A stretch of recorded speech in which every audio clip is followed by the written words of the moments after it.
Aldrich tales HP Lovecraft के द्वारा लिखा गया एक बुक जो कि सन 2011 में पब्लिश हुआ था। असल में ये बुक लवक्राफ्ट के डेथ के काफी साल बाद पब्लिश हुआ था, जिसमें उनके द्वारा लिखे गए कॉस्मिक हॉरर स्टोरीज, पोएट्री और एसेज शामिल हैं। अब इस बुक के सक्सेस के बाद और कथुलू माइथोस के बढ़ते हुए पॉपुलैरिटी के बाद 2013 में एक बोर्ड गेम भी आया था जिसका नाम था एल्ड्रिच हॉरर, जो कि पूरी तरह कथुलू माइथोस के ऊपर बेस्ड है। लेकिन इस साल the chilling adventures of Sabrina के फाइनल सीजन में हमने एल्ड्रिच टेरर्स को देखा, जो कि Lovecraftian horror, cosmic horror, folklore, mythology और रिलीजन से इंस्पायर्ड है। अब इससे पहले कि मैं आपको the chilling adventures of Sabrina के एल्ड्रिच टेरर्स के बारे में बताऊं, मैं आपको सबरीना और एल्ड्रिच एंटिटीज के कनेक्शन के बारे में बता देता हूं। ध्यान रहे कि इस वीडियो को समझने के लिए आपको the chilling adventures of Sabrina के सीजन्स देखने या जानने की कोई जरूरत नहीं है। असल में आफ्टर लाइफ विद आर्ची नाम के एक हॉरर कॉमिक सीरीज में सबरीना स्पेलमैन, जो कि एक टीन विच है, वो कथुलू जैसे क्रीचर्स का सामना करती है। इस कॉमिक में सबरीना को एक साइकियाट्रिक इंस्टीट्यूशन में डाल दिया जाता है, जो कि डॉक्टर एचपी लवक्राफ्ट के द्वारा सुपरवाइज किया जा रहा था। तो इसी कॉमिक सीरीज से इंस्पिरेशन लेकर शो मेकर्स ने सबरीना के आखिरी सीजन में एल्ड्रिच टेरर्स को इनकॉर्पोरेट किया, लेकिन ये टेरर्स लवक्राफ्ट के ओरिजिनल कथुलू माइथोस से काफी डिफरेंट है। So the chilling adventure of Sabrina में दिखाए गए पहले एल्ड्रिच टेरर का नाम है द डार्कनेस, यानी एब्सोल्यूट और कंप्लीट डार्कनेस, जिसके आने से ना कोई रोशनी होगी और ना ही सूरज फिर कभी उगता है। ये डार्कनेस सिर्फ एक ऑल कंज्यूमिंग फिजिकल डार्कनेस नहीं है, बल्कि ये एक मेंटल डार्कनेस भी अपने साथ ले आता है, जिसके चलते वो लोगों के डर और कमजोरियों को यूज करके उन्हें निराश करता है या फिर उन्हें होपलेस बना देता है। सबरीना में हमने एक ग्रुप ऑफ डेड माइनर्स को देखा जो शहर के सभी लाइट सोर्स को खत्म करना चाहते थे। ऐसा इसलिए क्योंकि उन सभी की डेथ माइनिंग के वक्त हुई थी, and as we all know कि अंडरग्राउंड माइनिंग में रोशनी ना के बराबर होती है। अब दूसरा टेरर है द अनइनवाइटेड, जो कि एक अनडेड होमलेस आदमी है और वो लोगों के घर जाकर उनके डोर्स पर नॉक करता है। अगर उसके हालत को देखकर लोग उसे दरवाजे से लौटा देते हैं तो वो लौट कर उन लोगों के हार्ट्स को निकाल कर खा लेता है। ऐसा इसीलिए क्योंकि जिन लोगों ने उसकी मदद नहीं करी वो हार्टलेस यानी बेरहम है। कहानी के हिसाब से लाइफ के बिगिनिंग में इस एंटिटी को किसी ने एक्सेप्ट नहीं किया था और उसके फिजिकल कंडीशन की वजह से उसे हर जगह से लौटा दिया गया था। बट देन एल्ड्रिच टेरर्स ने उसे अपनाया और तभी से वो उनके साथ शामिल है। सबरीना सीरीज में हमने एक डिकेइंग ज़ॉम्बी मैन को देखा जिससे बदबू आ रही थी और वो लोगों के घर जाकर शरण मांगता था। नेक्स्ट टेरर का नाम है द वियर्ड, जो एक ऑक्टोपस लाइक सी एंटिटी है और ये इंसानों के शरीर को होस्ट की तरह यूज करके उनसे अपना काम करवा सकता है।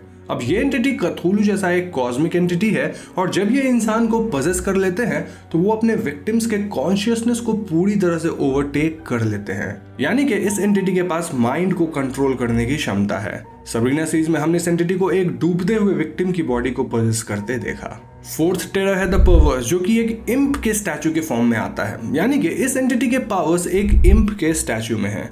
जब इंसान इस स्टैचू को यूज करके कोई विश मांगता है तो ये एंटिटी टाइम और स्पेस को बेंड करके लोगों के विशेस को फुलफिल तो करता है, पर इससे सोसाइटी का डिस्ट्रक्शन भी होता है। असल में ये एंटिटी एडगर एलन पो के द्वारा लिखे गए एक short story the imp of the परवर्स से इंस्पायर्ड है, जो कि परवर्जन के बारे में है। परवर्जन एक ऐसा ह्यूमन बिहेवियर है जिससे इंसान अपने विशेस को फुलफिल करने के चाहत में गलत और नेगेटिव काम कर जाते हैं, और चौथा टेरर इसी के बारे में है। सबरीना सीरीज में हमने एक काइंड ऑफ ज्वेलरी सेल्समैन को देखा जिसने इम्प ऑफ द परवर्स नामक गोल्डन फिगरीन को कलेक्ट किया था। अब नेक्स्ट टेरर है द कॉस्मिक, यानी कि हॉरर्स फ्रॉम द स्टार्स। ये टेरर कॉस्मिसिज्म का एक रेफरेंस है जो कि लवक्राफ्ट के द्वारा डेवलप किया गया एक लिटरेरी फिलॉसफी है। इसके चलते लवक्राफ्ट का कहना है कि ह्यूमनिज्म और कॉस्मिसिज्म एक दूसरे के साथ कॉम्पैटिबल नहीं है। आसान भाषा में बोला जाए तो इंसान और इस ब्रह्मांड की शक्ति एक दूसरे को समझ नहीं सकते, और तो और ह्यूमंस बहुत ही छोटे या कमजोर हैं अगर उनकी तुलना लार्जर इंटरगैलेक्टिक एग्जिस्टेंस से करी जाए। द कॉस्मिक दुनिया को तबाह करने की क्षमता रखता है, जिसमें मॉर्टल, इन्फर्नल और सेलेस्टियल यानी अर्थ, हेल और हेवन सभी को वो डिस्ट्रॉय कर सकता है। सबरीना सीरीज में हमने एक एंजल को देखा जो विचेस को वार्न करने आई अबाउट एन अप्रोचिंग कॉस्मोस, जिससे रेल्म्स तबाह हो जाते हैं। नाउ ज़ॉम्बी लोर से इंस्पायर्ड होते हुए सिक्स्थ एल्ड्रिच टेरर है द रिटर्न्ड। द रिटर्न्ड एक कॉन्सेप्ट है जिसमें डेड फिर से जिंदा हो जाते हैं, लेकिन वो लोग पहले जैसे नहीं होते, यानी कि उन्हें नहीं पता होता कि वो मर के जिंदा हुए हैं, और ऐसे में अगर उन्हें ये बात पता चल जाती है तो वो सब के लिए डिस्ट्रक्शन ला सकते हैं। इस कॉन्सेप्ट का इंस्पिरेशन रिलीजन से लिया गया है, स्पेसिफिकली बाइबल से, और द रिटर्न लाजरस के डेड एवेटार को रिप्रेजेंट करते हैं। सबरीना के 6th एपिसोड में हमने डेड और डिपार्टेड को एज ए ज़ॉम्बी रिटर्न होते देखा। नाउ 7th टेरर है द एंडलेस, यानी कि जो कभी खत्म नहीं होता। ये एंटिटी दुनिया को एक ऐसे हेलिश रियलिटी में ट्रांसफॉर्म कर सकता है जिसमें लोग ट्रैप होकर वही सेम मंडेन और बोरिंग रूटीन को बार बार फॉलो करते हैं और वो उस दुनिया से बाहर नहीं निकल सकते हैं। Wait a minute. क्या हम सभी लोग एंडलेस में हैं? जोक्स अपार्ट, ये एंटिटी असल में द एंडलेस मूवी से इंस्पायर्ड है, जिसका एक्सप्लेनेशन मैंने अपने चैनल पे ऑलरेडी कर रखा है। वो मूवी अमेजिंग थी, तो आप उसे जरूर चेक कीजिएगा, जिसका लिंक डिस्क्रिप्शन और आई बटन दोनों में ही होगा। सबरीना सीरीज में हमने सबरीना मॉर्निंग स्टार को पैरेलल अर्थ पे ट्रैवल करते देखा, जहां वो एंडलेस को फेस कर पाई, और यहाँ द एंडलेस को एक कैट यानी सेलेम से रिप्रेजेंट किया गया है। ऐसा इसीलिए क्योंकि कैट्स के पास 9 लाइफ्स होते हैं और वो एक तरह से इमॉर्टल है, यानी उनकी लाइफ नेवर एंडिंग है। Now the final and 8th terror is the void, जो कि रियलिटी, सैनिटी, यूनिवर्स और बाकी सभी 7 टेरर्स को कंज्यूम करके खत्म कर सकता है।